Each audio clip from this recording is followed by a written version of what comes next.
الله الرحمن الرحيم.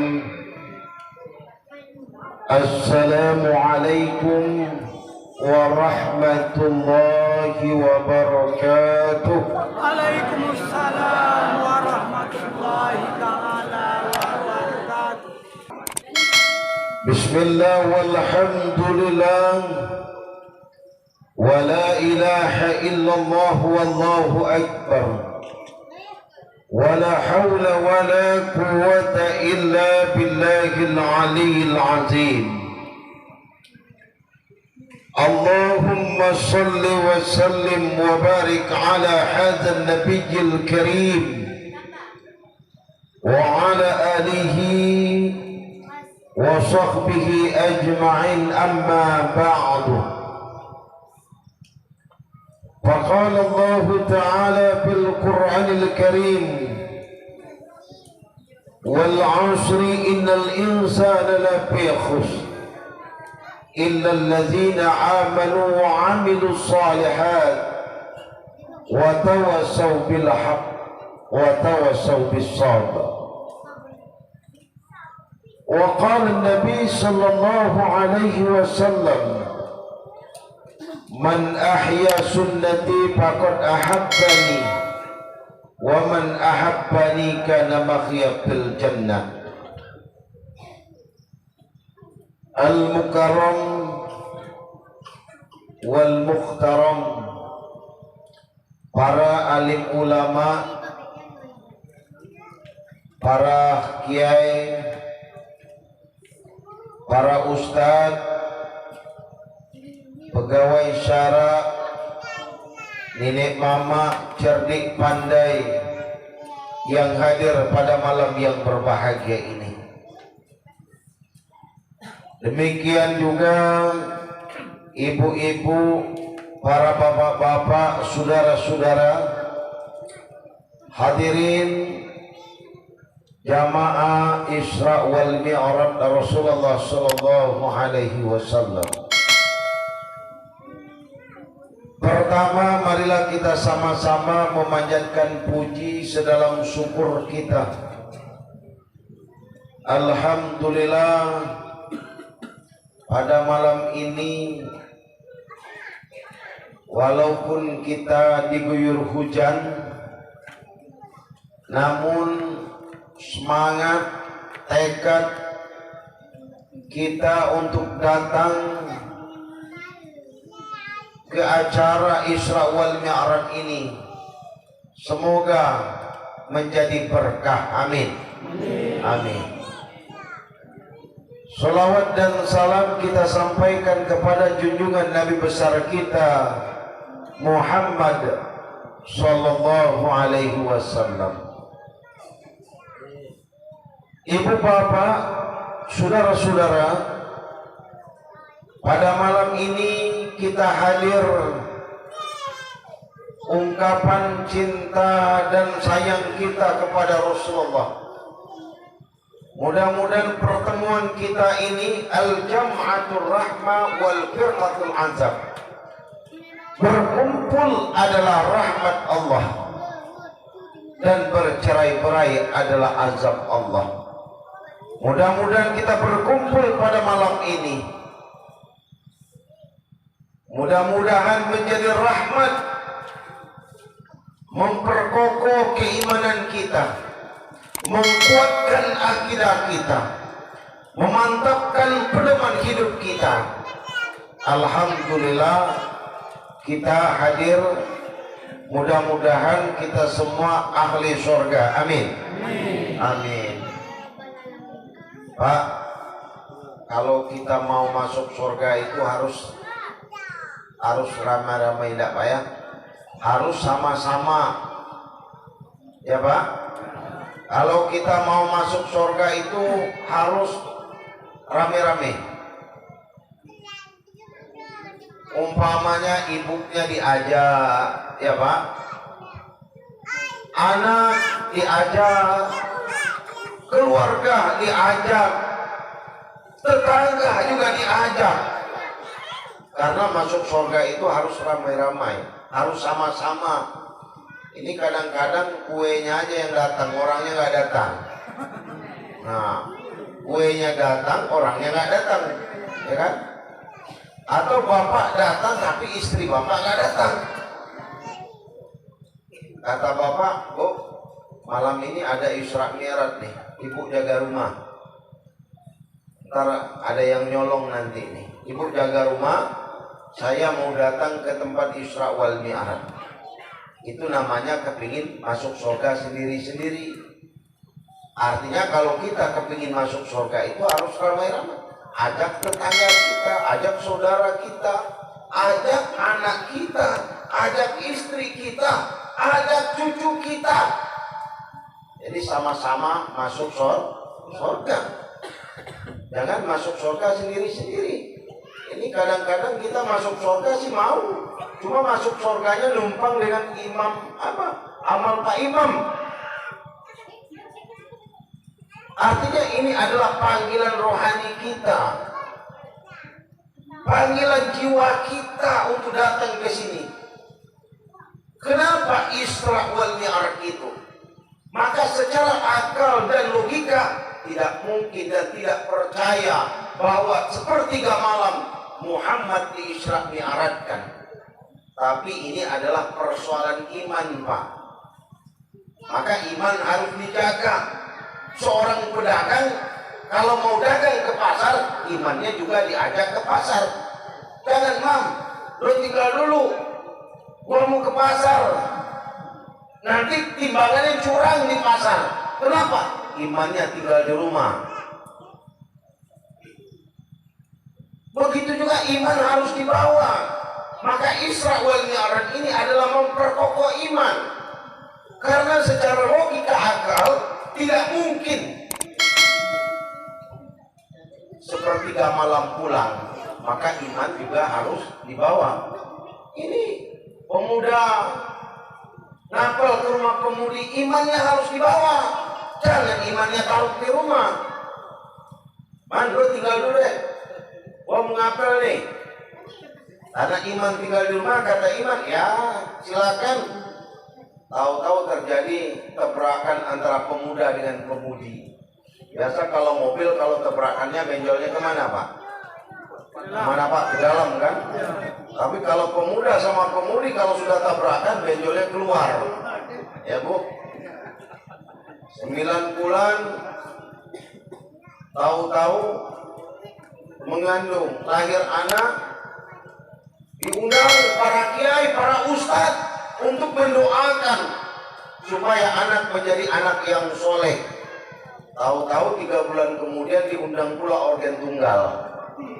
Nah, ini rusaknya iman. Maka jaga iman kita dengan baik. Maka Isra wal Mi'raj itu ada 2 hikmah. Yang pertama adalah memperkokoh iman kita. Kenapa? Karena di dalam Al-Quran diingatkan oleh Allah. Bismillahirrahmanirrahim. Innamal mu'minuna allazina iza zukirallahu wajilat qulubuhum wa iza tuliyat alaihim ayatuhu zadatuhum imana wa ala rabbihim yatawakkalun. Orang-orang yang beriman apabila disebut kalimat Allah, Allah, Allah, Allah, gemetar hatinya. Dibaca ayat Allah, bertambah keimanannya. Maka orang-orang yang beriman, dia pandai menjaga waktu.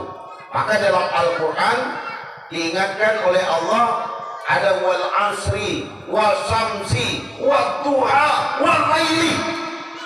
Allah ingatkan persoalan waktu. Maka orang-orang yang beriman harus pandai jaga waktu dengan baik. Ya, Pak? Jaga waktu dengan baik. Kenapa? Kita kan ingin mati dalam keadaan husnul khatimah. Betul, Pak? Mati dalam keadaan iman. Karena kita ini kan bakal calon mati semua ini. Benar, Pak? Bapak-bapak mati, ibu-ibu yang di dalam mati juga. Saya mati juga, kalau bisa belakangan sedikit. Bapak mau duluan mati sama ibu, silakan. Saya ikhlas kok, nggak apa-apa. Atau sebaliknya, saya belakangan, ibu sama bapak mau duluan mati, silakan. Saya juga ikhlas. Kenapa? Al-mautu babun. Maut itu ibaratkan pintu. Semua orang akan masuk kepada pintu kematian.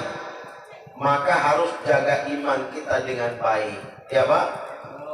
Iman tidak saja diucap di lisan, tapi dalam bentuk perbuatan. Dalam bentuk perbuatan kita. Maka kita harus iman, lisan, qalbi, perbuatan kita harus sejalan. Ini bisa aja kita bilang, saya ini orang yang beriman, saya yang beriman. Tapi perbuatannya tidak mencerminkan nilai-nilai keimanan. Maka orang-orang yang beriman dijaga dengan baik. Kenapa? Intan yang paling berharga, mutiara yang paling mahal, senjata yang paling ampuh, nilai iman yang ada dalam diri kita. Maka kita ingat, jaga iman kita dengan baik. Jangan sampai iman kita hilang. Kadang iman kita ini kan kadang-kadang si naik turun, kadang naik, kadang turun, kadang naik, kadang turun. Yang bahayanya kalau iman kita hilang, mati dalam keadaan fasik, mati dalam keadaan musyrik, berarti menandakan bahwa iman kita hilang dalam diri kita. Maka harus kita jaga dengan baik. Ibu bapak, saudara-saudara hadirin rahimakumullah. Lalu bagaimana kita menjaga iman? Bagaimana kita menjaga iman? Bagaimana kita menjaga hati kita? Yang pertama, harus banyak-banyak berzikir. Ya Pak? Banyak-banyak berzikir. Selesai sholat, zikir.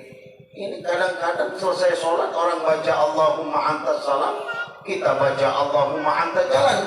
Selesai sholat langsung jalan. Nah, atau Allahumma antas subur, selesai sholat langsung kabur. Artinya tidak tahan hati kita berada di dalam masjid. Hati kita resah, gelisah, rusuh, tidak aman, tidak nyaman. Itulah persoalan hati kita. Kenapa hati kita gelisah? Kenapa jiwa kita gelisah? Kenapa pikiran kita tidak tentram? Yang pertama, kurangnya kita mengingat Allah. Maka banyak-banyak berzikir, ya Pak? Banyak-banyak berzikir. Karena umur ini semakin bertambah, bukan semakin bertambah lama hidup, tapi bertambah umur, semakin dekat kepada panggilan Allah. Kalau umur kita Allah beri jatah 60 tahun, sekarang umur kita sudah 55 tahun, berarti masih tinggal 5 tahun lagi hidup kita, ya Pak? Kalau Bapak umur berapa sekarang Pak? 57 tahun umur Bapak. Pak siapa Pak? Pak Hidayat. Udah haji Pak? Hah? Belum haji? Oh, haji Kolak Kalun lah Pak.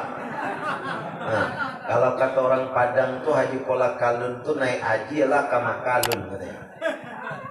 Umur 57 tahun. Umur Pak Hidayat ini 57 tahun Pak. Kalau Allah beri jatah umur kepada Pak Hidayat umur 58 tahun, berapa tahun lagi Pak? Jadi umur itu, umur panjang nggak jadi masalah Pak. Yang penting umur panjang membuat orang senang. Ada umur kita panjang tapi membuat orang susah. Jadi kalau kita buat orang susah, nggak usah panjang-panjang umur, ya.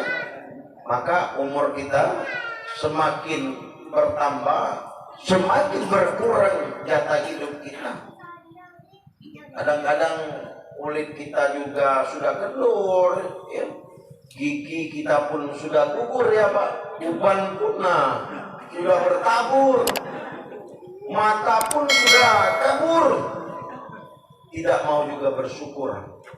Itu tadi akibat engkar dan takabur tadi. Maka ibu-ibu dan bapak-bapak rahimakumullah, maka dalam hal ini perlu kita jaga iman kita dengan cara adalah kita berzikir kepada Allah, mengingat Allah. Ketika kita sholat, kita mengingat Allah agar hati kita terjaga. Karena menurut Imam Al-Ghazali, hati kita ini ibaratkan kaca. Kaca kalau sudah ditempel oleh dosa-dosa kecil atau debu-debu kecil, maka kaca lama-kelamaan dia akan berkarat. Kalaulah hati kita ditempel dengan dosa-dosa kecil, berdusta, mengumpat, mengadu-ngadu, bersumpah palsu, berkata kotor, maka lama-lama hati kita juga akan berkarat. Kalaulah hati kita sudah berkarat, maka kebenaran apapun yang disampaikan, dia tidak masuk. Kebenaran apapun yang disampaikan, kebaikan apapun yang disampaikan kepada kita, maka sulit diterima. Kenapa? Hati. Maka jaga hati, ya Pak? Ya Pak? Jaga hati. Jangan bermain hati, Pak. Pak, jangan bermain hati. Apalagi sampai menduakan hati. Ya Pak? Apalagi berpaling hati. Ya?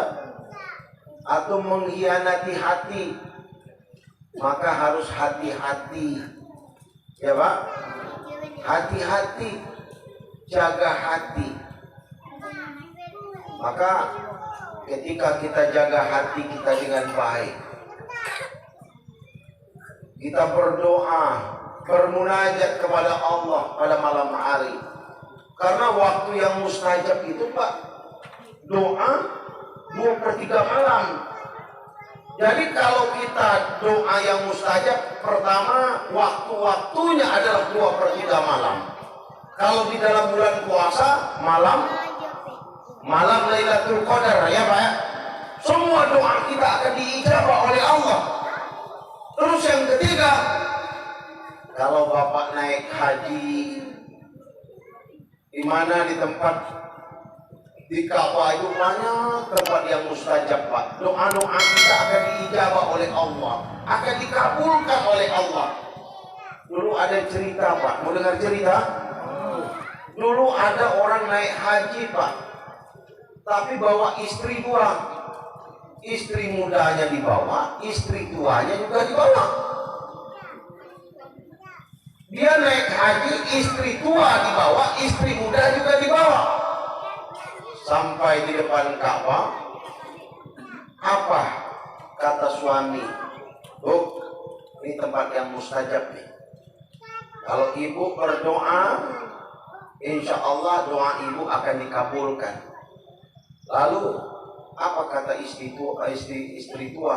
Bang, apa doa kita Bang? Kata istri muda, kita doa masing-masing doa.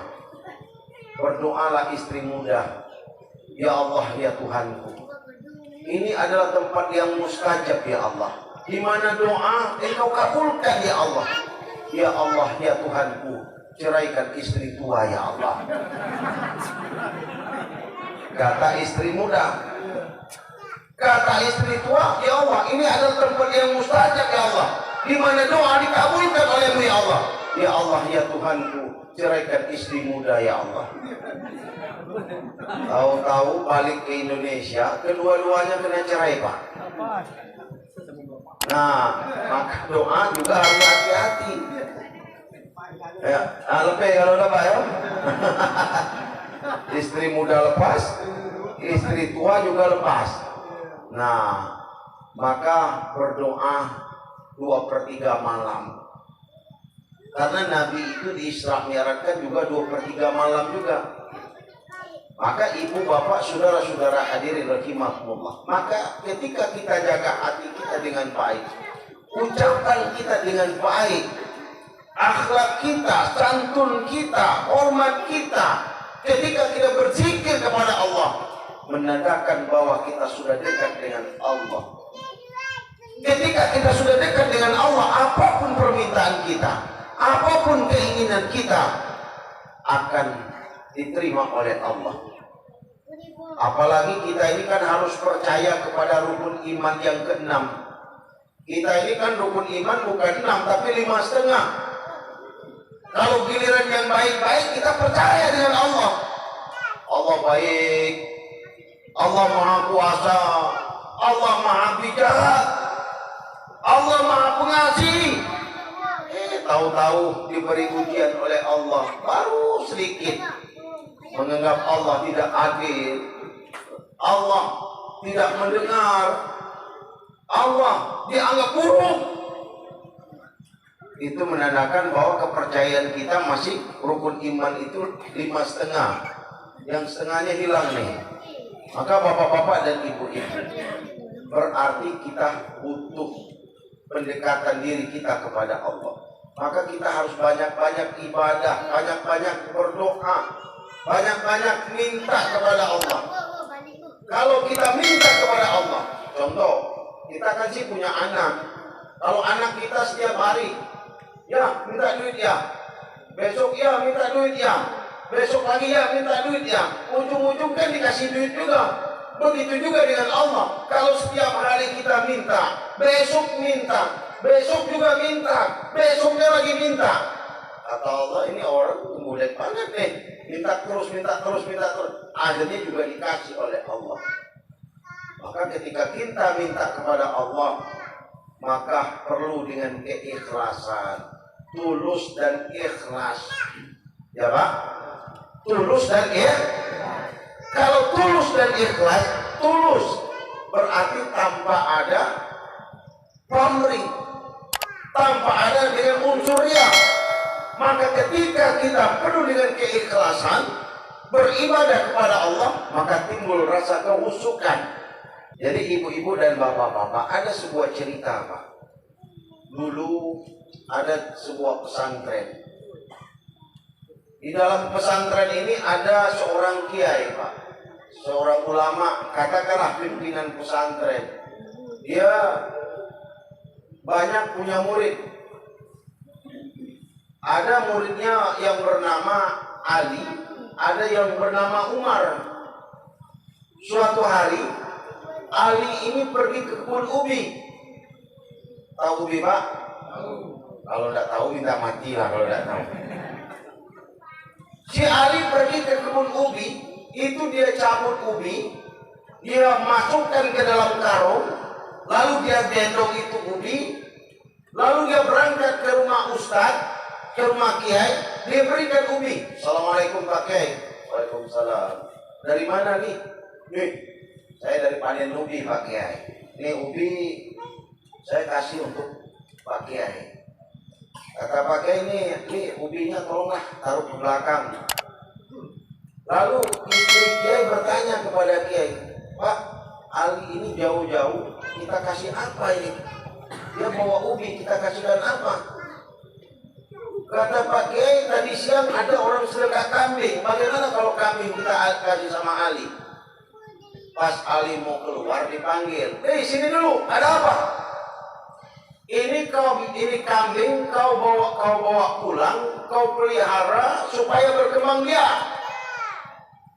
Dibawalah kambing oleh Ali tadi Pak Hidayat. Di tengah jalan ketemu sama Umar. Dari mana nih? Dari rumah Pak Kiai. Ini kambing? Nggak tahu. Om cuma bawa ubi dikasih kambing. Umar mikir, kalau saya bawa buah-buahan, rambutan, apel, duku, durian, mungkin barangkali saya pulang dibawa kerbau nih. Berangkatlah si Umar tadi, dia beli buah-buahan di pasar, dia gendong pergi ke rumah Pak Kiai. Assalamualaikum Pak Kiai. Waalaikumsalam. Ada apa, Mar? Ini Pak Kiai, saya baru panen buah-buahan nih. Ada duku, apel, durian. Ini saya kasih untuk Pak Kiai. Ya kalau gitu bawa ke belakang lah, Mar. Nanya istri Pak Kiai, Bang ini Umar bawa buah-buahan, kita kasih apa nih? Waduh, kasih apa ya, kata Pak Kiai? Begini saja. Tadi kan Ali kan bawa ubi.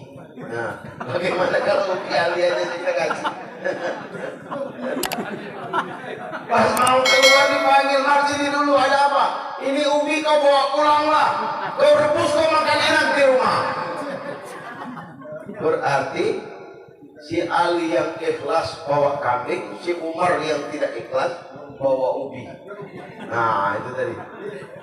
Ini cerita Pak. Jadi ibu bapak, saudara-saudara hadirin rahimakumullah. Berarti pentingnya sebuah keikhlasan. Pentingnya sebuah istiqomah ibadah. Bagaimana menanamkan rasa keikhlasan kita? Bagaimana menanamkan rasa iman kita? Bagaimana menanamkan kekokohan iman kita? Maka ibadah itu harus didasari dengan keikhlasan. Ya Pak? Sholat harus ikhlas. Ini kadang-kadang kalau mau pengantin baru, Bapak rajin sholat dulu. 3 bulan, sebulan mau pengantin, sholatnya rajin, lewat depan calon rumah mertua. Kata mertua, memang rajin benar nih calon menantu sholat. Itu kan sebulan mau menikah. Selesai menikah, nggak muncul-muncul lagi, ya, ke masjid. Artinya apa? Berarti menandakan konsep iman kita. Maka perlu keikhlasan kita dalam ibadah. Maka kita jaga hati kita dekat dengan Allah, banyak-banyak ibadah, banyak-banyak berdoa. Ketika kita berdoa kepada Allah penuh dengan kesungguhan, insya Allah apa yang kita doakan diterima oleh Allah Subhanahu wa ta'ala. Ibu bapak, saudara-saudara hadirin rahimakumullah. Yang kedua, di dalam kita untuk menguatkan keimanan kita harus banyak-banyak bersedekah. Bersedekah untuk pembangunan musola, bagus. Bersedekah untuk anak yatim, bagus. Bersedekah kepada panti-panti jompo, bagus. Karena kata Rasul, ma min yaumin yasbiqul ibadu fihi ila malakani wa yunzilani. Allahumma ati mumfiqan khalafan, Allahumma ati mumfiqan talafan, Rawahu Bukhari wal Muslim. Jadi kata Rasul, ma min yaumin, jadi setiap hari kita didatangi 2 malaikat. Yang satu malaikat berdoa kepada Allah, Allahumma ati mumfiqan khalafan. Ya Allah, berikan kepada orang-orang yang mau mendermakan sebagian hartanya untuk kepentingan agama, akan pengganti hartanya. Jadi kalau kita mendermakan sebagian harta kita, mendermakan sebagian rezeki kita, memberikan kepada fakir miskin, orang-orang telantar, anak-anak yatim, fakir-fakir miskin, Allah ganti harta kita, Pak. Allahumma a'ti mumfiqan khalafan. Ya Allah, berikan kepada orang-orang yang mau mendermakan sebagian rezekinya, akan mengganti hartanya. Yang kedua, Allahumma a'ti mumfiqan talafan. Ya Allah, berikan kepada orang-orang yang tidak mau mendermakan sebagian hartanya, akan kerusakan hartanya. Jadi orang-orang yang tidak mau mendermakan sebagian hartanya, dan Allah akan memberikan kerusakan pada hartanya. Jadi jangan heran Pak, ada rumah kemalingan, kadang ada ke rumah karena ada yang nyolong, kadang ada rumah kita dibongkar sama orang. Berarti Allahumma ati mumfiqan talafan. Ya Allah, berikan kepada orang-orang yang tidak mau mendermakan sebagian hartanya, akan kerusakan hartanya. Yang tidak mau di sini yaitu pelit bin kikir alias pelit. Kalau orang Jakarta bilang, Pak, siapa lu siapa gua. Kalau orang Padang bilang waang de waang, ambo de ambo. Jadi kata orang India juga, kata orang India, ya satyarehe mutane patehe, salema jagali namun puru jatihi, cisi pili seducede yaga, ye pelipa ayam manggar koto peko, dunia kahe tumari samjenehe. Ngerti lah bapak-bapak? Udah ngerti? Ngerti pak? Samura pak. Jadi ini bapak-bapak. Artinya ketika kita mendermakan sebagian rezeki kita, Allah bantu kita.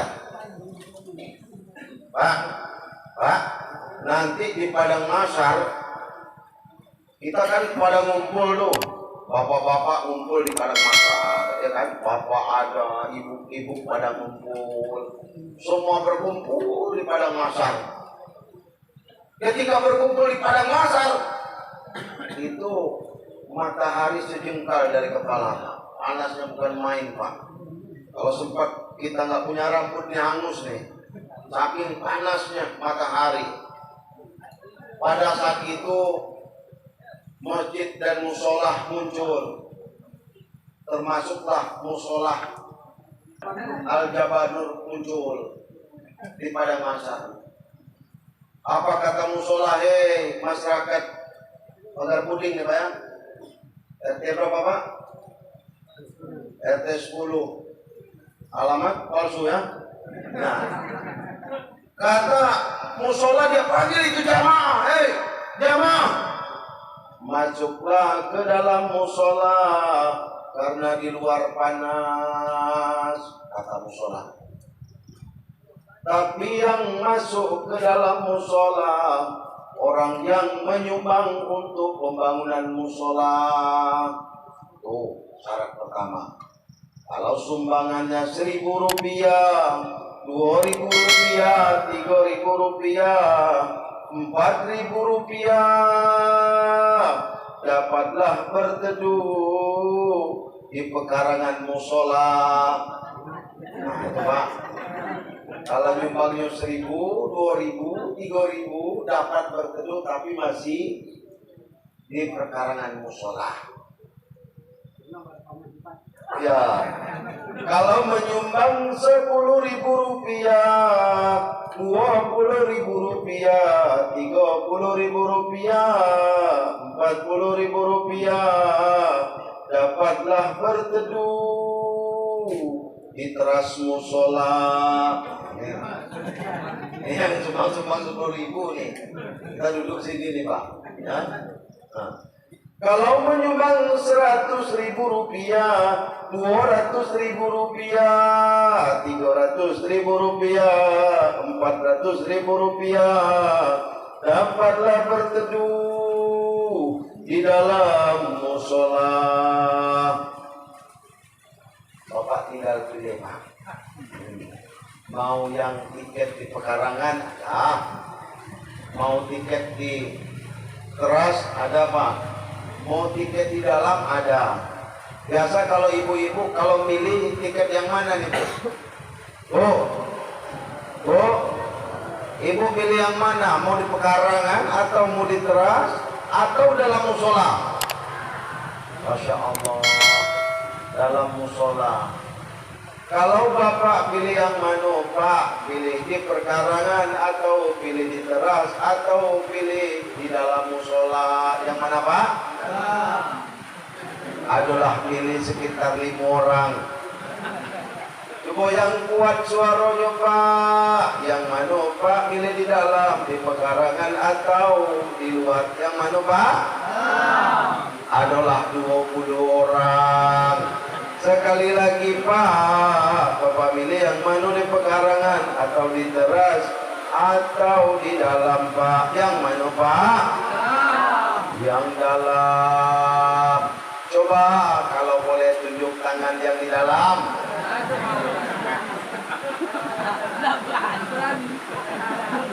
Nampaknya udah ada berani.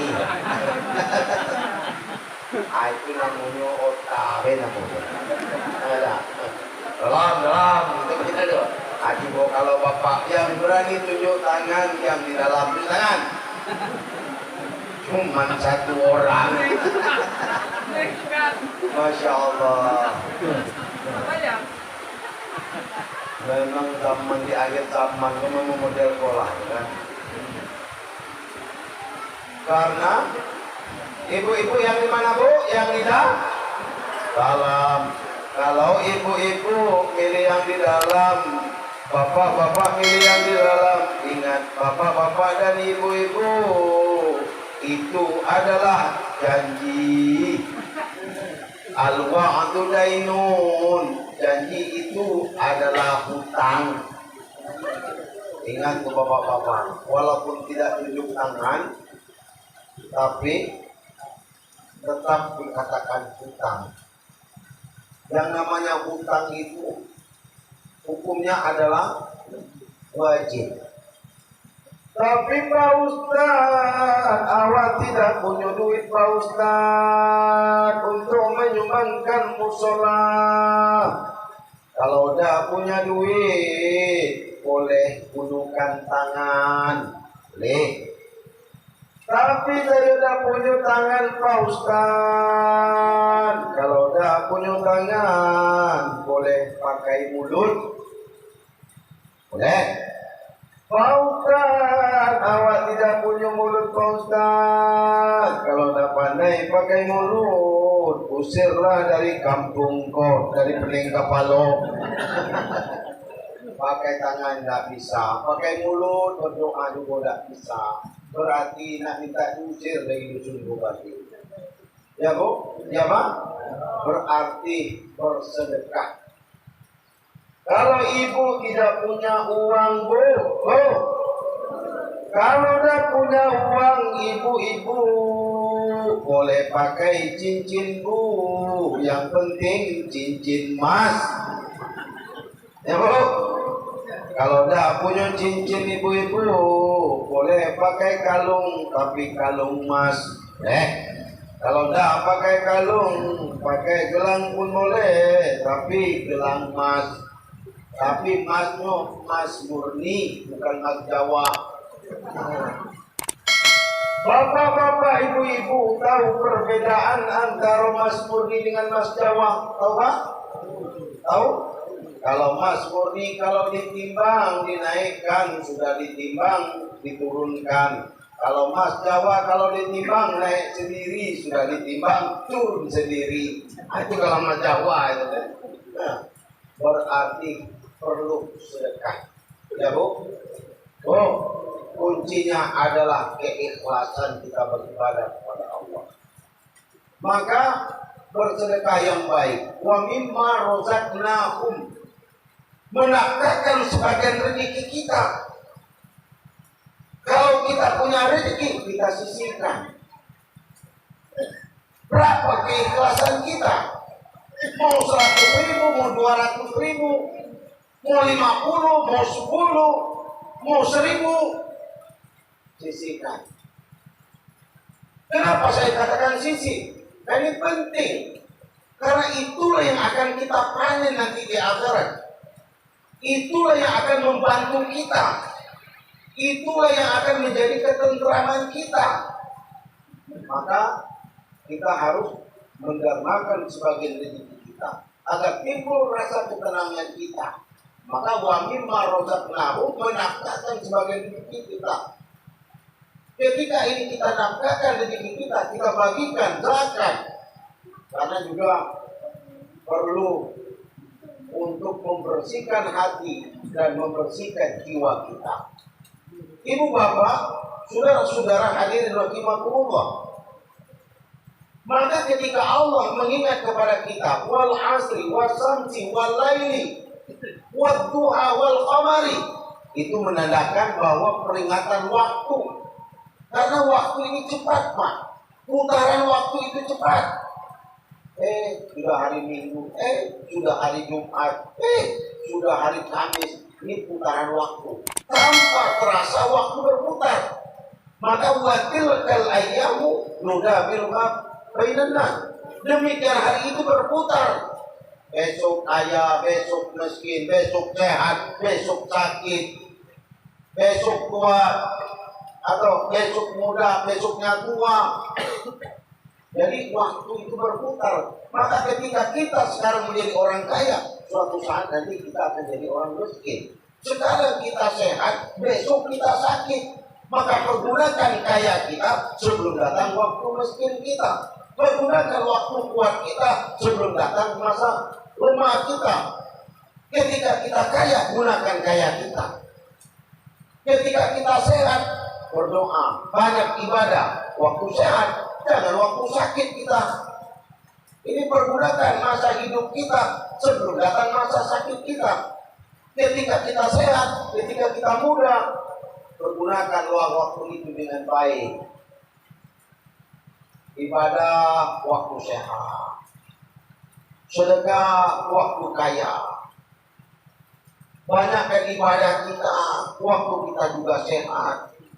Maka waktu sehat itu kita pergunakan ibadah-ibadah kita. Kenapa? Karena manusia ini tidak mampu menggunakan waktu, sehingga kita menimbulkan sebuah kerugian. Rugi kita meninggalkan waktu dengan baik. Rugi kita tidak memanfaatkan waktu dengan baik. Padahal sholat itu kan 5 menit kali 5, 25 menit. Itu berat kita untuk melakukannya. Maka ibu-ibu dan bapak-bapak hadirin rahimakumullah. Maka ketika kita mempergunakan waktu supaya kita jangan masuk kepada golongan orang-orang yang merugi. Kalau kita masuk kepada golongan orang yang merugi, kita akan tergolong kepada orang-orang yang celaka.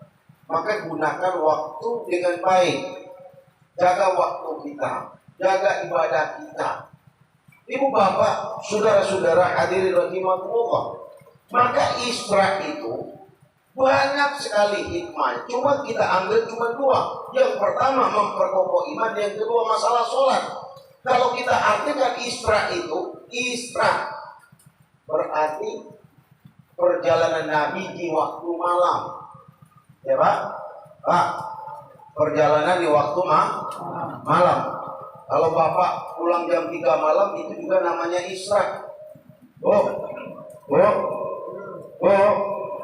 Kalau suami ibu pulang jam 3 malam, marah nggak Bu? Marah Bu? Marah ibu?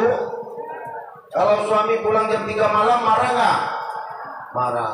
Kalau suami bawa duit banyak, marah nggak? Enggak, kan? Jadi kalau pulangnya jam 3 malam, kalau nggak bawa duit, ibu bapak kena marah. Ya, 2/3 malam itu perjalanan di waktu malam. Kalau Mi'raj itu naik. Kenapa perjalanan Nabi Isra itu berangkat dari masjid? Dari masjid sampai ke masjid Baitul Maqdis. Perjalanan dari masjid ke masjid, kenapa diawali masjid? Karena masjid itu banyak fungsinya. Kalau diartikan secara bahasa Indonesia, masjid itu adalah sujud. Masjid itu pertama bisa tempat mengaji anak-anak, ya Pak?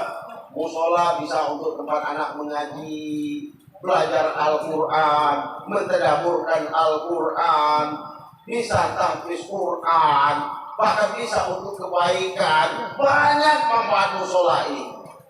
Yang kedua, bisa untuk sholat, ya, bisa untuk ibadah sosial, seperti umpamanya tadarus Al-Quran. Terus juga arisan ibu-ibu, mengundang para kiai, para ustadz, belajar agama, bisa di musola. Ya Bu? Ya Bu? Bisa dimanfaatkan musola. Maka penting musola ini. Penting kita jaga, penting kita rawat, penting kita pelihara. Kenapa?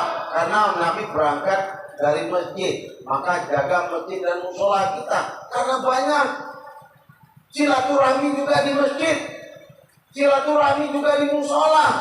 Ibu sholat jamaah, ketemu sama ibu si A. Apa kabar Bu? Sehat Bu? Bagaimana kondisi ibu? Bisa silaturahmi. Supaya silaturahmi ini jangan putus. Maka ibu-ibu dan bapak-bapak, ada segolongan umat yang Allah sembunyikan.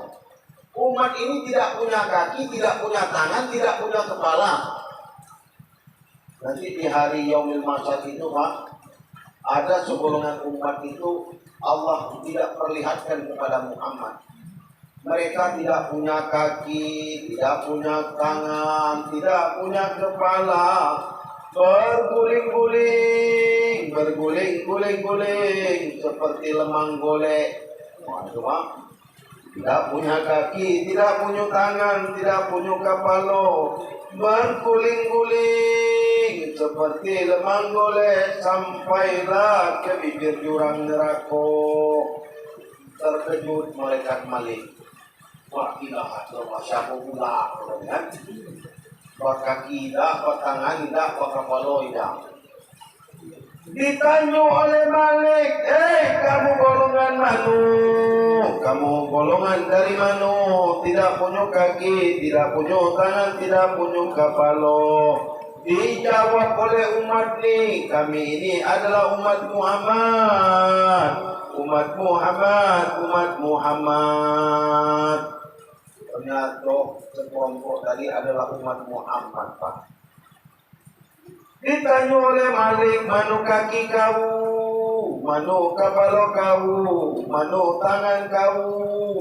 Dijawab oleh kelompok tersebut, kami di dunia selalu memutuskan hubungan silaturahmi. Jadi bagi orang-orang yang memutuskan hubungan silaturahmi, Allah putuskan kepalanya, Allah putuskan tangannya, Allah putuskan kakinya, dan Allah lempar ke dalam neraka jahanam. Khalidi, kekal. Maka jangan-jangan memutus hubungan silaturahmi, ya Pak? Ya Pak? Ini kadang-kadang gara-gara harta warisan sedikit putus hubungan dengan kakak beradik. Gara-gara cuma batas pagar rumah, tetangga dengan tetangga, putus hubungan dengan tetangga. Padahal tetangga kita adalah idolaku. Bapak punya saudara kaya, tapi tinggal di Jakarta. Tapi ada orang miskin, tetangga bapak. Dan itulah yang akan menyelamatkan bapak. Terkejut tengah malam sakit. Sakit parah. Siapa yang bapak gedor dulu? Si miskin. Yang Jakarta belum tentu datang. Berarti tetangga itu penting. Tetangga itu penting. Kalaulah tetangga kita sakit, kita doakan tetangga kita cepat sehat, ya Pak? Kalau tetangga kita sakit, kita doakan tetangga kita cepat sehat. Kadang-kadang ada pula tetangga, ya Allah, ya Tuhan, ini tetangga lagi 3 bulan sakit, ya Allah. Kenapa belum mati juga, ya Allah? Bekak talimu, ya Allah. Cabut nyawanya, ya Allah. Nah, itu dah boleh. Ya, Bu? Itu bertetangga. Yang kedua, kalau bertetangga sakit, kita mendatangi mendatangi bawa apa? Bawa buah-buahan, ya Pak? Bawa jeruk, bawa roti. Terus yang makannya yang sakit apa yang sehat? Yang sehat. Maka silaturahmi itu jangan waktu sakit, waktu sehat juga silaturahmi. Jaga hubungan dengan baik, ya Bu? Ngantuk ibu kan nampak. Dikit Bu, saya ini bicara tidak lama-lama Bu. Gimana selesai di situ sudah Bu. Ya Bu? Artinya tetangga sakit. Ibu-ibu datang ke rumah tetangga, nengok tetangga sakit. Sampai di rumah tetangga, Pak, bukan nengok tetangga sakit, tapi ngitung barang tetangga. Menghitung barang tetangga kerjanya. Waduh, tetangga udah beli kulkas, tetangga sudah beli kursi, tetangga sudah beli televisi. Aduh, mati kita ini. Itu namanya senang melihat orang susah, susah melihat orang senang. Kalau ada tetangga kita senang, kita susah. Tapi kalau ada tetangga kita susah, senang kita nengoknya. Nah, berarti bertetangga dengan baik. Maka dari masjid itu penting. Maka Nabi berangkat dari masjid. Dan banyak sekali yang dilihat, yang ditemukan oleh Nabi dalam Isra Mi'raj ini. Salah satu perempuan Ta'al ya Muhammad, ta'al ya Muhammad, ta'al ya Muhammad, ta'al ya Muhammad. Ada baginda manggil, tapi tidak ditengok oleh Muhammad. Ditanya oleh Jibril di Muhammad. Jibril, siapa yang memanggil aku Jibril? Dijawab oleh Jibril, Muhammad, yang memanggilmu adalah perempuan. Batinmu yang manggilmu. Tak ditengok Muhammad deh, betino kita umatnya gila dengan betino. Apalagi kalau sempat ditengok oleh Muhammad, mungkin tambah gila pula kita tengok betino. Dia dah bawa. Itu tidak ditengok. Karena tidak ditengok oleh Muhammad, siapa ya Jibril? Ternyata perempuan berumur lebih kurang 100 tahun, tapi berpakaian anak muda Pak, berbedak tebal-tebal, gincu 7,5 inci, pakai rok sepan. Wah, coba bedaknya tebal, gincunya tebal, roknya rok sepan. Itu bukan rok sepan, tapi rok kurang sopan. Itu dah, ya, rok baju you can see, Pak, luar biasa, ya Pak, memanggil Muhammad. Kata Jibril, Muhammad itu adalah perumpamaan dunia. Dunia kok kalau laku, ini banyak pegangan. Nah, jadi nan tua tak tahu di muda, nan muda tak tahu di tua. Kalau dulu anak muda kok hormat dengan orang tua, nampak orang tua lewat, sedang hilang. Kalau gini tak lagi, tak ada hormat lagi. Nan tua lah banyak juga pengai muda, tidak menghargai lagi. Inilah pengaruh dunia tersebut, bapak-bapak.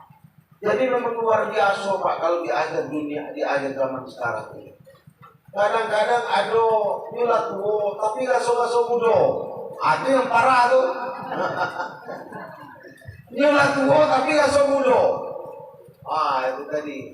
Maka kalau tua gaso tua belo. Tapi kalau tua gaso muda, itu parah namanya. Nah, berarti ini bapak-bapak dan ibu-ibu. Artinya apa? Dunia ini sudah tuh banyak persoalan dunia di akhir zaman. Fitnah, adu domba, pembunuhan, pemerkosaan, ya kan? Saya dulu Pak pernah mengaji di penjara di LP. Jadi saya ini sudah ngaji, apa katakan di sebelah. Ada bapak itu tiga orang, umurnya lebih kurang 80 tahun di dalam sel. Mengutang-utang tiga, kanyo sama pengurus penjara Pak. Apa kasus orang bertiga Pak? Kalau nengok susah nampak. Batu kan? Ternyata yang bertiga kata 5 perkosa budak kecil, umur 8 tahun. Narik nafasnya susah. Hati orang lah tua-tua Pak. Jadi inilah persoalan dunia. Rasa malu itu tidak ada lagi. Maka harus dijaga baik-baik. Kalau ibu-ibu, bapak-bapak punya anak gadis, jaga anak gadisnya baik-baik. Ya Pak? Ya Pak, jaga. Jangan nanti sampai segelnya terbuka. Nah, kalau sempat ini air minum, kalau sempat segelnya terbuka, orang tidak mau lagi beli. Kalau sempat segel anak bapak terbuka, orang juga tidak mau. Maka jaga segelnya baik-baik, jangan sampai sobek. Bapak, nah itu tadi. Jaga baik anak gadis kita. Jangan biarkan keluyuran. Ini kadang-kadang ada malam hari, datang anak muda ke rumah bapak. Assalamualaikum Pak. Waalaikumsalam. Pak, boleh tak pinjam anak gadis bapak? Nak kemana kamu? Nonton pasar malam. Ayolah, jangan balik-balik malam dah. Kalau bisa subuh lah balik. Yang kata bapak, alhamdulillah anak saya masih laku juga. Tahu-tahu 2 bulan, 3 bulan timbul masalah.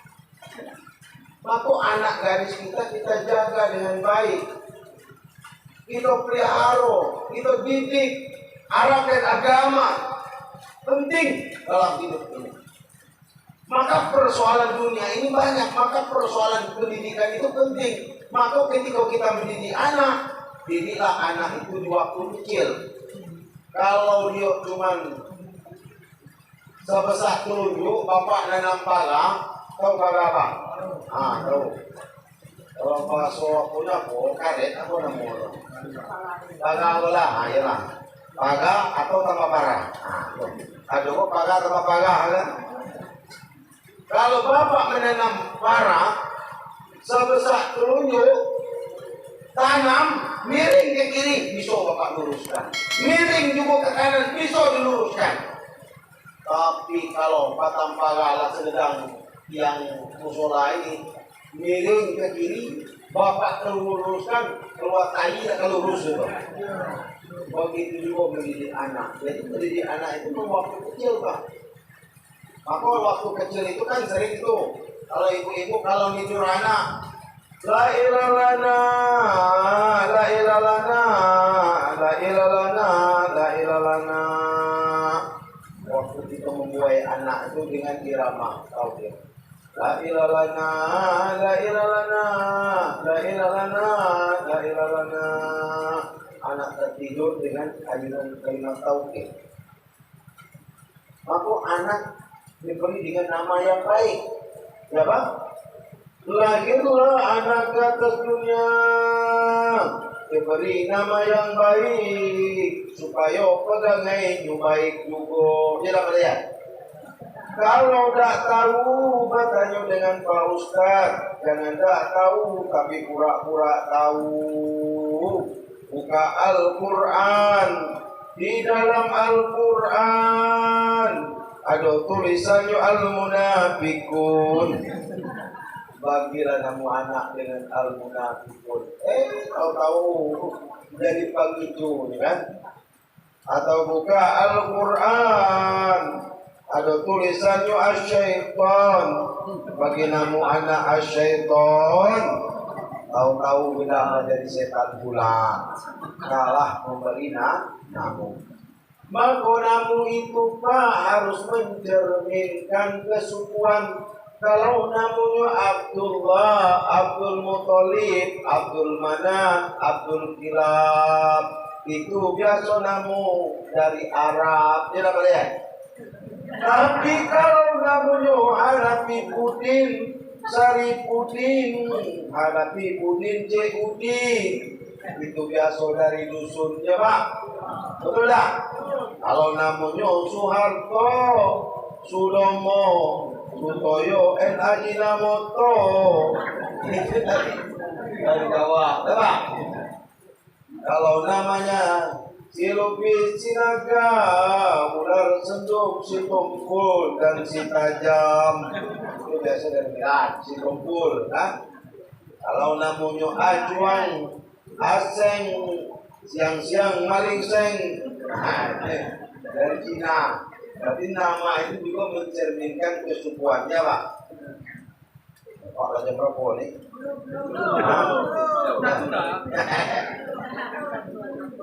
Sudah Bu ya? Ya Bu? Terus Bu? Terus Bu? Terus Bu? Yunian. Nah, jadi ibu-ibu dan bapak-bapak, itu tadi perumpamaan dunia. Dunia ini luar biasa, bapak-bapak dan ibu-ibu. Maka seorang ibu itu mentinggi derajatnya, Pak, dibandingkan seorang ayah. Maka ada seorang sahabat bertanya kepada Rasulullah, ya Rasulullah, mana yang paling saya muliakan ya Rasulullah? Maka dijawab oleh Rasul, yang pertama adalah ibumu. Lalu siapa lagi ya Rasul? Ibumu. Lalu siapa lagi ya Rasul? Ibumu. Lalu siapa lagi ya Rasul? Ayahmu. Jadi ibu itu tinggi menghargai ini, Pak. Ibumu, baru ayahmu. Jadi kita ini nomor 4. Nomor 1 ibu, nomor 2 ibu, nomor 3 ibu, nomor 4 baru bapak. Kenapa ibu itu lebih tinggi derajatnya daripada ayah? karena ada pekerjaan ibu yang tidak bisa dikerjakan oleh ayah. Contoh, mengandung. Tahu mengandung Pak? Mengandung itu tidak bisa Pak diwakili Pak. Mengandung itu adalah tugas ibu. Tidak bisa bapak mengandung. Tetapi luar biasa penderitaan seorang ibu kalau dia mengandung 9 bulan. Bayangkan bapak-bapak, luar biasa beratnya, minta ampun. Kalau bapak tidak percaya, ikat buah kelapa 2 buah, bawa 9 bulan. Insya Allah bulan ke-9 nanti.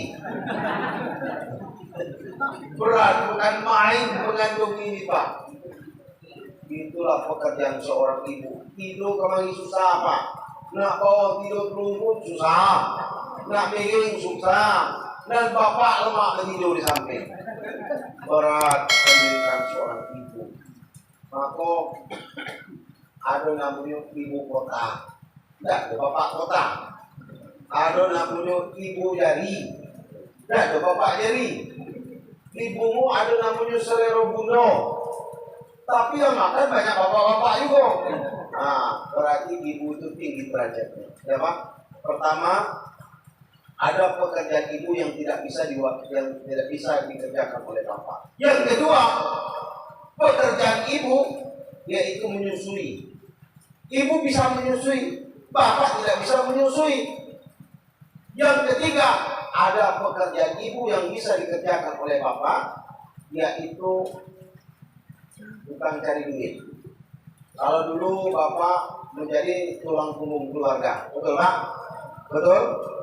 Kalau ibu dijadikan dari tulang rusuk. Sekarang ibu bukan tulang rusuk lagi, sudah tulang punggung. Ya Pak? Betul Bu? Oh, ibu sudah menjadi tulang punggung sekarang dah Bu? Lah sampai ke kebun gini dah Bu? Berarti menandakan ibu tidak tulang rusuk lagi, sudah tulang punggung keluarga. Maka derajat seorang ibu tinggi. Maka ketika seorang anak Nabi kita Muhammad, Fatimah, ketika dia menikah, setelah selesai menikah, apa kata Muhammad? Fatimah, surgamu dengan suamimu. Jadi surga bini itu dengan bapak. Apa kata Nabi? Fatimah, surgamu dengan suamimu, dengan Ali. Artinya surganya ibu-ibu itu dengan bapak. Tapi surganya bapak-bapak itu dengan orang tua. Jadi bini kita itu surganya dengan kita Pak. Maka ibu-ibu tak boleh melawan lagi. Kaget dan dibagi surga. Surganya ibu bapak itu dengan orang tua. Kalau ada kita ngasih duit sama orang tua kita, istri tidak boleh marah. Kenapa? Karena surganya dengan orang tua kita. Kadang-kadang induk kecil pula tuh. Marah-marah pula anaknya bagi sen ke maknya. Padahal surga kita ini dengan mak kita, dengan orang tua kita. Surganya istri dengan kita. Mak kau bini jangan melawan lagi. Ini hari kau menyanyok, besok menyanyok lagi. Minggu kau bulan ini sudah selesai. Bulan besok lagi pula masalah lagi. Maka belanja-belanjalah. Maka ibu-ibu dan bapak-bapak, ketika Aisyah, istrinya Rasulullah, ketika dia bikin susu, air susu Pak Nabi kita itu bernama Aisyah. Jadi Aisyah itu kalau dipanggil oleh Nabi itu dengan panggilan penghormatan. Apa penghormatan? Panggilannya adalah Umairah. Jadi manggil bini itu tidak boleh manggil namu. Pada yang manggil bini apa? Namo. Sebut nama kan? Sebut namo dah. Panggil namu tidak boleh lagi Pak. Besok malam ini berubah langsung. Dia mau panggil namu lagi. Nah, tidak boleh lagi manggil namu dengan bini. Harus panggil penghormatan kepada istri. Ya tak? Pak Imam manggil apa Pak Imam?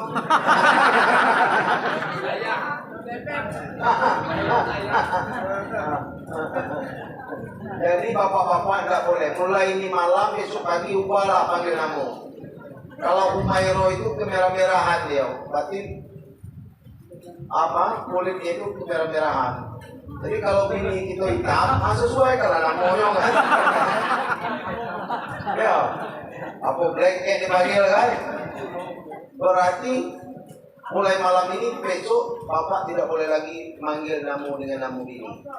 Ya, harus tidak boleh memanggil namu. Kalau namunya umpamanya Fatimah, namunya apa? Nur Hayati atau Fatimah, no, itu tidak boleh lagi. Harus panggilan terhormat kepada seorang istri. Jadi harus panggilan penghormatan. Jangan sekali-kali kita panggil namu, Pak. Walaupun lah tua-tua, ampun. Panggil sayang lah ada bini gitu kan. Itu tadi. Sebab perempuan itu paling senang dipanggil dengan penghormatan, Pak. Sayang dipanggil, ya kan? Buat hati-hati, ya kan? Ayo, itu hari yang lewat dibagi minum garam oleh orang rumah, kan? Jadi kalau saya itu kalau minum tuh Pak, saya bikin teh tawar, masuk teh tawar panas, lalu dicampur dengan air putih, ya kan? Jadi diaduk. Jadi pas balik dari kerja dibuatlah oleh orang rumah, dikasih minum, ya kan? Biasa orang rumah minum. Yang hari itu dibuatnya. Ini kok masinnya tuh. Panggil orang rumah, coba kau pula minum nih, kata kan? Masin bang, itu udah dikasih oleh orang. Ini bagi dengar. Kalau bapak kok nggak mau kau, itu kan? Nah begitu Nabi Aisyah itu Pak. Nah panggillah istri kita dengan panggilan terhormat, yang sayang. Mulai besok pagi. Ingat tuh ibu-ibu. Kalau panggil namu jangan tengok lagi. Ya. Jadi Nabi itu Aisyah itu bikin susu setiap pagi untuk Nabi. Dibikin air susu. Tahu datang Nabi itu diminum. Dan setengahnya diminum oleh Aisyah. Dibuat air susu 1 gelas oleh Aisyah. Setelah ketemu Nabi diminum setengah oleh Nabi, setengah diminum oleh Aisyah. Kenapa? Ambil berkahnya suami. Jadi Aisyah itu minum dengan sisanya Rasulullah, itu ambil berkahnya Rasul, ambil berkah suaminya. Maka kalau ibu-ibu kepingin ambil berkah suami, maka harus sering-sering minum sisa suami. Betul. Jadi kalau ibu-ibu, kalau ingin rumah tangganya langgeng, ingin keluarganya mawaddah warahmah, ingin keluarganya aman, maka ibu-ibu seringlah makan sisa laki. Yo, ya. Jadi sering-sering minum sisonya laki, Bu. Laki minum kopi, dah habis, ibu habiskan kopi itu. Laki minum teh, dah habis teh oleh suami. Minumkan tehnya itu sisanya. Berkah suami. Kalau keluarga ingin mawaddah warahmah. Ini kadang-kadang ada pula Pak Ustaz macam mana pula nak minum kumis, masuk. Nyakar kumisnya tu. Jadi kadang-kadang ada ibu-ibu siso laki itu dibagi ke kucing. Tidak boleh, Bu. Kalau dia makan, tahu-tahu udah habis oleh suami, makan oleh istri siso itu. Insya Allah berkah rumah tangga, mawaddah warahmah. Jangan sekali-kali ibu-ibu makan kucing, sayang kan? Nah, kalau ingin berkah suami, maka ibu-ibu dan bapak-bapak. Terus yang kedua, Rasul memberikan tauladan. Kalau bapak-bapak kalau pulang jam 3 malam, beda dengan cara Rasul pulang jam 3 malam. Kalau bapak pulang jam 3 malam, kalau ngedor pintu, beda dengan cara Nabi ngedor pintu. Kalau Nabi ngedor pintu dari kuat, kencang dulu ya, terus sampai tidak berbunyi gedoran pintu. Maka Nabi itu sering tidur di depan pintu, karena gedor pertama kencang, dikit sampai tidak dengar suara. Kalau kita ada dikit dulu, Dikit, apa itu kacul itu. Itu beda pada ya. Kalau kita kedor pintu beda. Tamu itu dikit lah kita kedor. Ke pintu. Mulai itu kamu tuh. Mulai itu kacul lagi itu. Itu kalau kita kan, kalau Nabi dah kencang dulu dikit, maka Nabi sering tidur di luar. Jadi cara menggedor pintu. Kalau kita enggak, kalau Nabi kalau diberikan oleh istrinya, dia ucapkan alhamdulillah.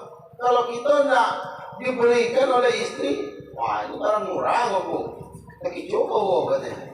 Mulai nama kakak ini kan, itu berarti penghormatan kepada istri itu penting. Maka keluarga itu mawaddah warahmah. Jangan waktu kita nak pengantin baik, sayang. Ini kalau waktu pengantin naik motor, itu ada lubang, bela-bela lubang tuh.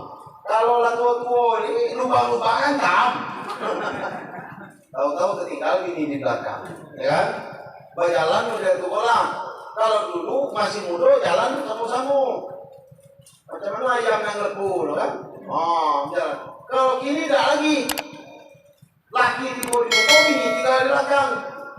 Nak maga ke bini itu. Dia dah ibu. Ya bu, maka harus sabar. Ya bu, harus sabar. Ibu bapak, saudara-saudara hadirin rahimakumullah. Maka Nabi itu banyak bertemu dalam perjalanan.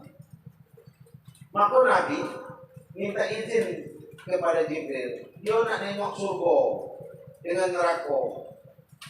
Kata Jibril, Muhammad ya Jibril, izin tak kira-kira saya nengok surga atau neraka? Kata Jibril, kau minta izin dengan Allah. Maka waktu Isra Mi'raj itu Nabi diizinkan melihat surga dan neraka. Ketika dia melihat surga, terbukalah pintu surga, masya Allah. Banyak kaum bapak-bapak dalam surga, Pak. Kita ini banyak dalam surga.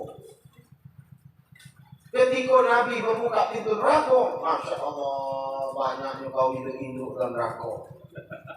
Jadi itu banyak dalam neraka, Pak. Kata Nabi 2/3.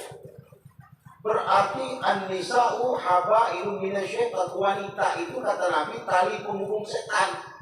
Kalau nengok dari samping model setan, nengok dari belakang model setan, nengok dari samping kanan model setan, nengok dari bawah, nengok dari depan, benar-benar setan. Ibu yang dipasang, ibu baik kalau Pak. Jadi memang itulah bapak-bapak luar biasa. 2/3, masya Allah, banyak di dalam neraka. Luar biasa Pak. Kenapa wanita itu paling banyak dalam neraka? Kalau itu banyak masalah dengan perempuan itu. Mulai dari cakap lu sampai ke jalan lu, dosa gak lo? Mulut dia cakap, dosa. Kita nengok juga dosa. Apalagi kalau suka Nabi ngimak pula dulu, tambah gila pula itu banyak. Itu udah ditengok Nabi lagi bilo gitu. Apalagi kalau ditengok, dia udah bawa banyak wanita dalam neraka.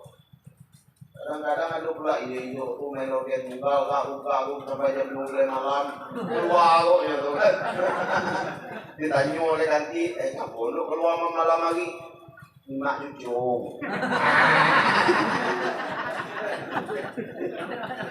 Tadi mak cucu. Padahal yang nonton organ. Dia udah ibu. Nah itu. Jadi ibu-ibu jangan khawatir. Ibu-ibu ini paling banyak kalau acara harisan ini. Nah bu.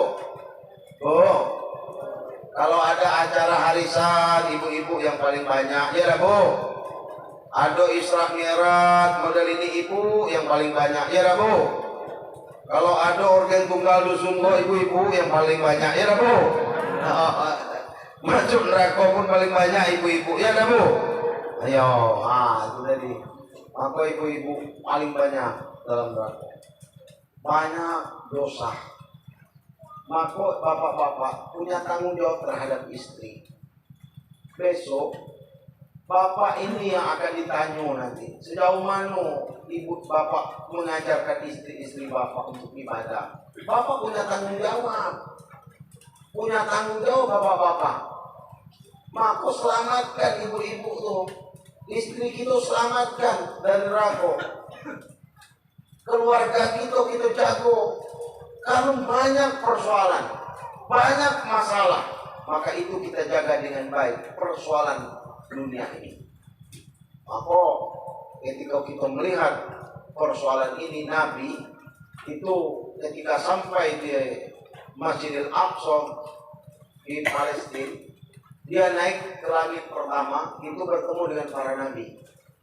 Langit kedua para nabi, langit ketiga para nabi, sampai ke langit ketujuh. Langit keenam Nabi bertemu dengan Nabi Musa. Langit ketujuh Nabi bertemu dengan Nabi Ibrahim. Terus naik ke Sidratul Muntaha, dia melihat bertemu dengan Jibril. Jibril menunjukkan wajahnya yang asli. Sayapnya lebih kurang 600.000 lebar sayap Jibril. Dia bertemu kepada Allah. Itu masalah ibadah sholat. Maka sholat ini Pak beda dengan ibadah-ibadah lain. Kalau ibadah lain Allah cukup turunkan ayat, zakat, puasa. Tapi Nabi tidak cukup. Tapi masalah sholat tidak cukup ayat saja. Tapi Nabi juga dipanggil ke atas untuk menerima tentang sholat ini. Maka sholat itu sangat penting sekali. Kalau bapak-bapak kepingin menjadi bapak yang soleh, sholat di masjid. Tapi kalau bapak-bapak kepingin menjadi bapak yang soleha, sholat di rumah. Maka sholat itu penting. Maka tidak ada rusuh dan keringanan bagi seorang laki-laki tidak sholat di masjid. Maka penting sekali ibadah, mendekatkan diri kepada Allah. Apalagi kalau datang waktu azan. Misalnya hayya ala sholat, ayo kita sholat. Maka rame-rame mendekatkan diri kepada Allah. Karena ini penting. Sholat itu kan kita baca, inna sholati wa nusuki wa mahyaya wa mamati lillahi rabbil alamin. Sholatku, ibadahku, matiku kita serahkan kepada Allah. Maka ketika kita melaksanakan sholat, itu ada timbul ketenangan batin kita. Maka kita juga belajar. Maka kenapa sholat kita itu jarang diterima oleh Allah? Pertama, kita sholat dari bacaan yang kita tidak benar. Maka kita belajar. Yang kedua, kenapa sholat kita tidak diterima? Mungkin pakaian kita belum masuk kepada syarat dan rukun sholat. Maka benahi dulu itu. Yang ketiga, mungkin sholat kita ini malu. Saya ini malu kalau nggak sholat ke masjid. Kenapa? Malu sama anak-anak, berat-berat tua, malu dengan cucu, malu dengan tetangga, malu dengan keluarga. Maka saya sholat ke masjid.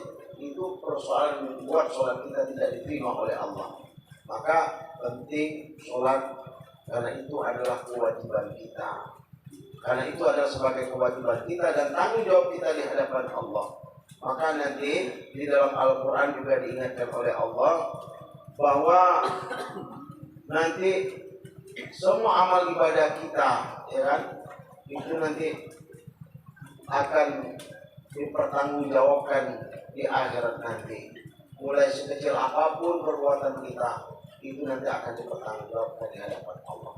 Ketika Nabi itu sudah turun, Nabi duduk di depan rumah, Nabi bingung macam mana cara menyampaikan kepada umat. Percaya kepada umat kok, kalau saya ini balik daripada Islam. Maka pada saat itu ketika Nabi sampaikan kepada umatnya, ada umatnya yang menerima, tetapi ada juga umatnya yang tidak menerima. Kalau yang menerima, iman dia akan semakin kuat. Yang tidak menerima, imannya akan semakin kubur. Maka ketika kita percaya dengan iman, karena secara logika akal tidak bisa diterima, tapi dengan tingkat keimanan kita, dengan kekokohan iman kita menerima bahwa terjadinya Isra dan Mi'raj itu memperkuatkan keimanan kita kepada Allah Subhanahu wa taala. Ibu bapak, saudara-saudara hadirin rahimakumullah. Maka dari ceramah ini tadi, yang pertama, marilah kita sama-sama kita mendekatkan diri kepada Allah. Karena setiap waktu, setiap saat kita ini selalu berdosa, selalu lupa, kadang-kadang selalu lalai kita, sibuk dengan urusan-urusan dunia, sibuk dengan urusan ini segala macam. Maka mari kita sama-sama membenahi diri, baik diri saya sendiri maupun kepada bapak-bapak dan ibu-ibu. Terima kasih atas perhatiannya. Nanti saya terakhir mengajak bapak-bapak berdoa supaya rajin sholat. Mau Pak? Mau. Ikut saya Pak. Yang semangat. Bismillahirrahmanirrahim. Yang semangat. Bismillahirrahmanirrahim. Yang kuat Pak. Bismillahirrahmanirrahim. Allahumma qadsa walau repot dipaksa. Walaupun repot dipaksa, repot dipaksa untuk datang ke masjid, ya Pak. Jangan walaupun repot tapi tenang-tenang aja, ada bisa, ya Pak ya. Baik, barangkali itu saja yang dapat saya sampaikan. Terima kasih. Assalamualaikum warahmatullahi wabarakatuh. Waalaikumsalam.